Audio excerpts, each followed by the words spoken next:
Well, hello everybody on this snowy old cold day. It's about 24 degrees out here today. As y'all know, we like to tell y'all stories about unusual people, unusual places, lost historic places. Well, today we're not doing any of that. Today, we aren't here for a person or a place. Believe it or not, we are here for a tree. Now, you heard me right. I know you're probably thinking, Leo's lost his mind, but yeah, we're actually here for a tree. For over 580 years, a tree stood in an open field here. I'm in Holden, West Virginia, by the way. A tree stood in an open field right here amongst hundreds of others here near the Trace Creek community near Holden, West Virginia. The great white oak stood on 1.5 acres of land, which was owned by the Island Creek Coal Company, the Northeast Lumber Company, and the Coal and Crane Real Estate Trust. The property was leased to the West Virginia Fish and Forestry Commission for it to be managed as a state park for the life of the tree. The white oak was the largest and oldest white oak in the entire world, measuring roughly 150 feet in height, just over 9 feet in diameter, the trunk, having a limb spread that measured well over 100 feet at its widest point. It was estimated that it contained approximately 25,000 feet of high quality lumber and weighed somewhere around 55 to 65 tons. Emmett Keedle, president of the Mingo County Fish and Game Protective Association of Williamson, was the man responsible for bringing statewide attention to the tree's existence.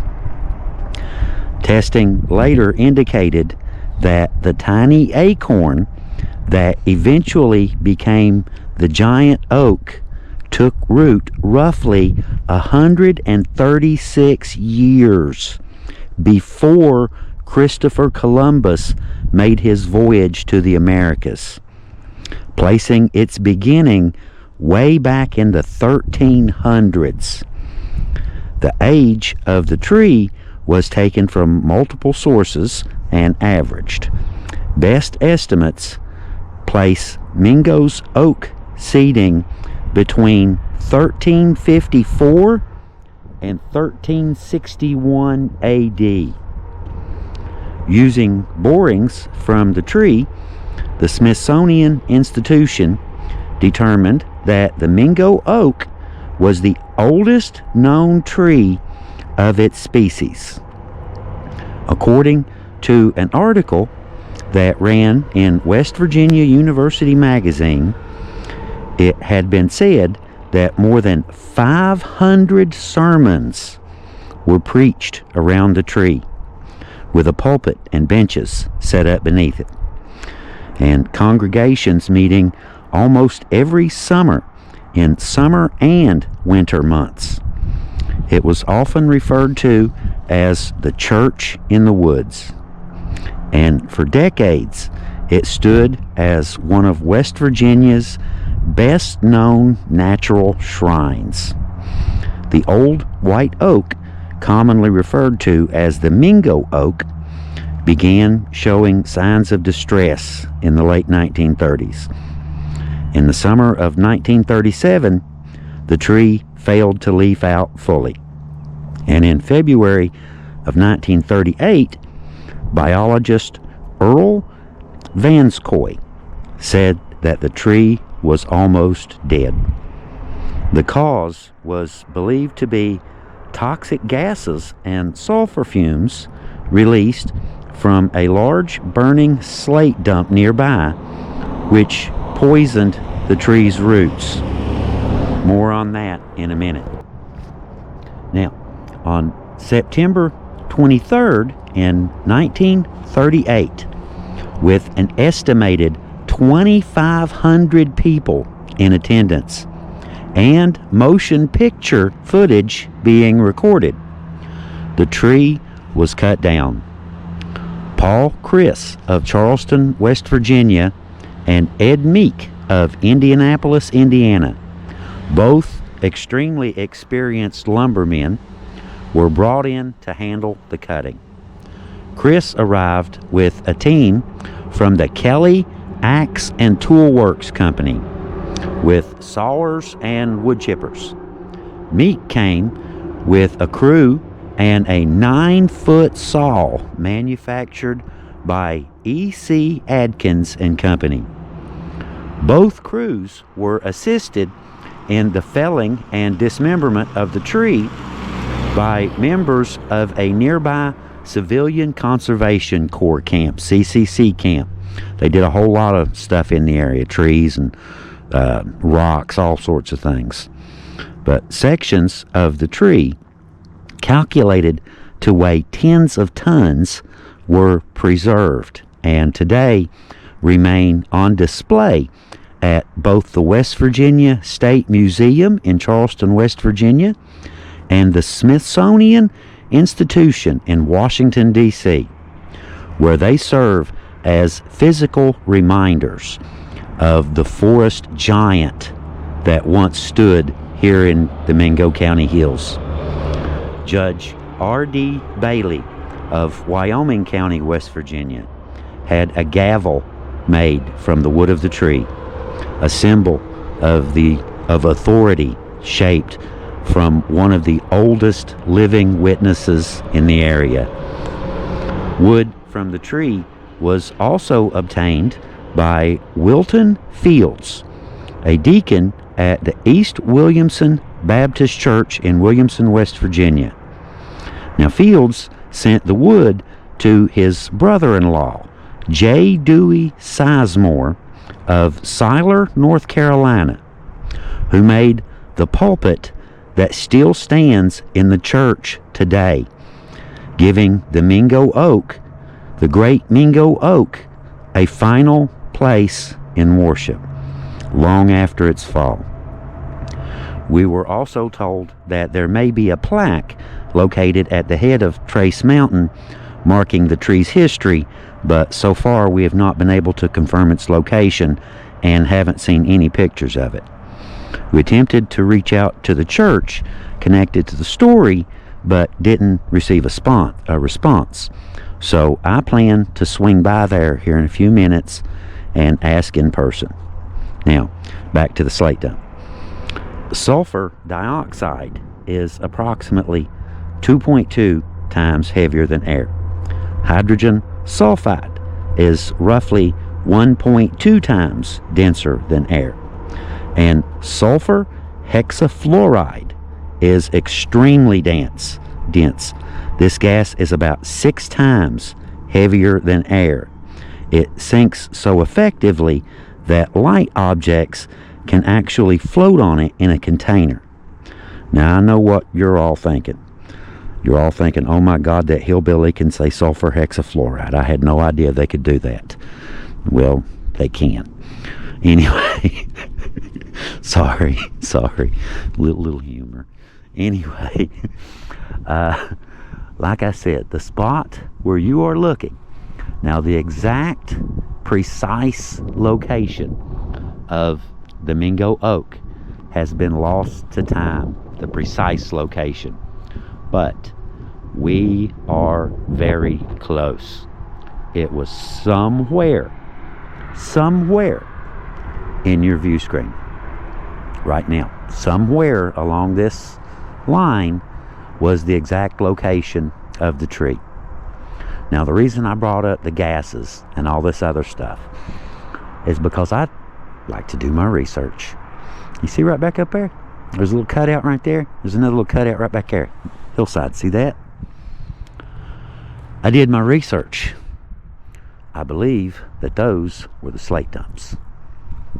And if, like I said, all of these gases, you know, more dense than air, they're going to sink. They're going to come right down here and they're going to do their business.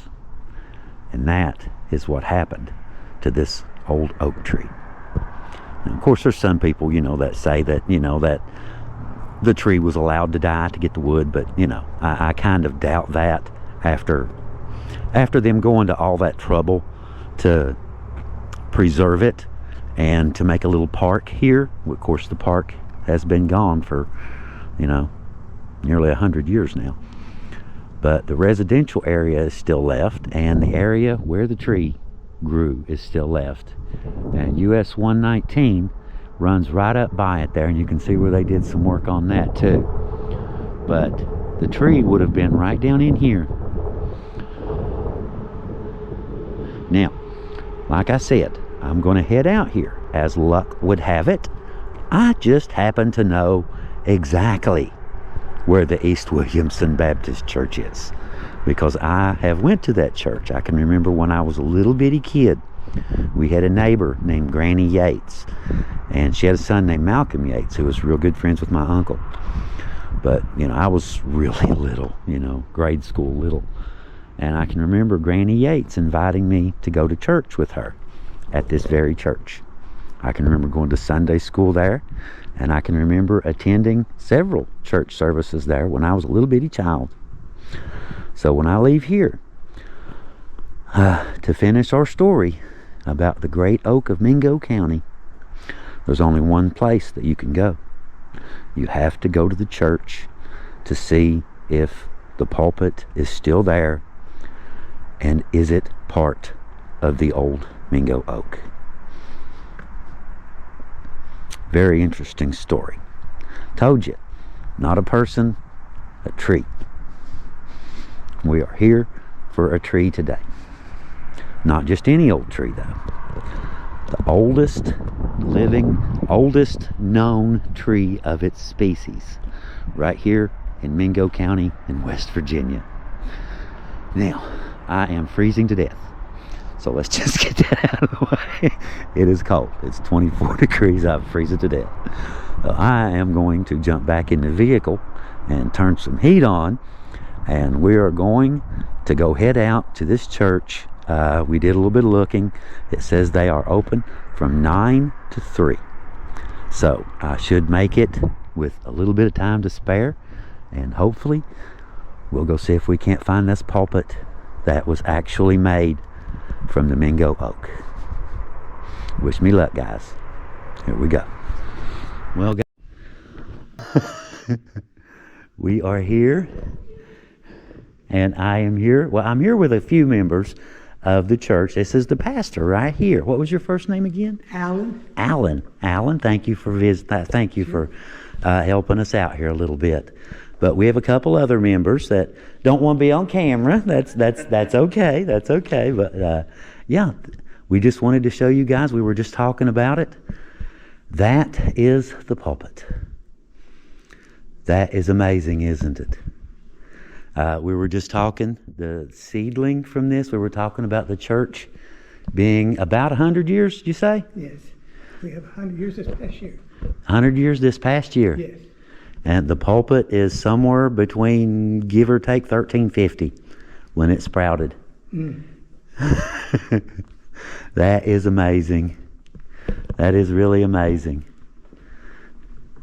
Beautiful, too. Would you like to move this and see more of it? Certainly. Oh, very gently. That's pretty. There it is. There it is, guys. The great white oak of Mingo County. That is amazing. Just to think that for all of those years This sat in the woods, and they called it the Church in the Woods. Church in the Woods. 500 sermons, they say. 500 sermons preached around this tree. And that was why Wilton wanted to make sure that something was preserved from this. And this is, the rest of it is in the Smithsonian and in Charleston in the Capitol. This is the only section of the tree that is still used for religious services. That is still used to this day. Well, if that thing could speak, it'd tell you a lot of stories, couldn't it? I bet it could. I bet you it could. I bet you there have been a lot of altar calls. I bet you there's been a few altar calls from behind that. So how long have you been? How long have you been here? This is my second time here. I finished out 1 year today, in fact. Really? Uh-huh. Okay. Yeah, Well, I was here before for 11 years oh, really? in the 90s. Yeah. That's why I sent my aunt and uncle used to live right across the street here up on the hill. I wrecked a bike right out. It's a bad day, real bad day. But did a good job on it, didn't they? Yes, I did. Just imagine all the sermons that have been preached from behind here since, 1938, 1940, give or take? Not even counting the ones in the woods. Been a lot of sermons, been a lot of souls saved behind this thing. Guys, that is amazing. A real piece of West Virginia history right there. Still being used for what it was used for hundreds of years. That is amazing.